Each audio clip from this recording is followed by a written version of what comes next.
আর তাই না? আচ্ছা এটা দেখো না, এটা করে দে দাঁড়াও। দেখেন আই কি, আই সমান কি? মুনাফা। খাইতে কি? মুনাফা। তাহলে সারাদিন আমাদের উত্তর আসবে। কি সমান? মূলধন কত? 40 টাকা। গুণ দাও। এটা গুণ করে রাখে, ঠিক আছে? তাহলে এটা কি? কত বছর? 2.5 মানে আড়াই বছর। এখানে 2.5 2.6 লিখলে কিন্তু হবে না। 2.5। ঠিক আছে, গুণ দাও। আর সমান কত?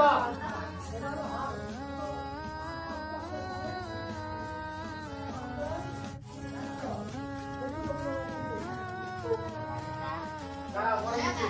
এই দেখো, এটাই হবে উত্তর। এটা গুণ করতে যদি তোমরা গুণ করো, উত্তর কিন্তু আসবে না। এখন দেখো আমরা ঠিক করি। শূন্য শূন্য একটা কাটো। ঠিক আছে? তাহলে কত আসে? 2।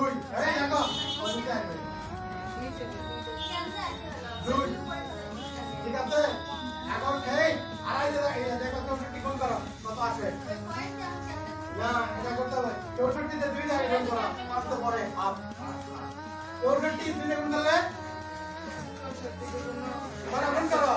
8 দুগুণে 120, 64 দুগুণে 128, আর 64 অর্ধেক 32। 118 আর 32 যোগ করো কত হয়? যোগ করো। না, এটা যোগ করতে হবে এটা।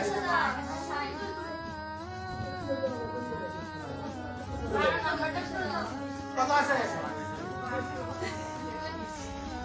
কত আসলো? যোগ করলে কি দাঁড়ালো?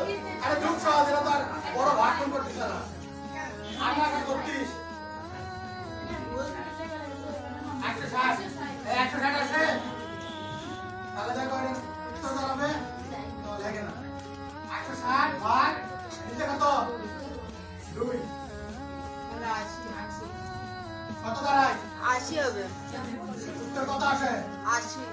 80 হইছে? 80 হইছে? জি। উত্তরে 80 আছে? পয়েন্টার আরেকবার দেখো 2 দিয়ে গুণ করো, পয়েন্ট কত? এখানে হাফ আছে তো 2 দিয়ে 64 গুণ করো, 64 দুগুণে 128। আরে হাফের 64 হাফ কত হয়? 32। হাফ দাও তো এখানে। ওখানে ক্যালকুলেটর নেই, মুখে মুখে করবা। এই জন্য বললাম মুখে করে নিতে হবে। তাহলে কত হলো? 32 আর 128 যোগ করো। 160 160 ভাগ নিচে 2 আছে 80। উত্তর মিলছে? তারপর যখন অনেক সময় তো 10 মিনিট সব অঙ্কে দেখবেন তখনই কাটবে না তোমার। এটা আড়াই বছর বলতে জন্য এটা আসছে। এটা বা ডাইরেক্ট ঠিক আছে?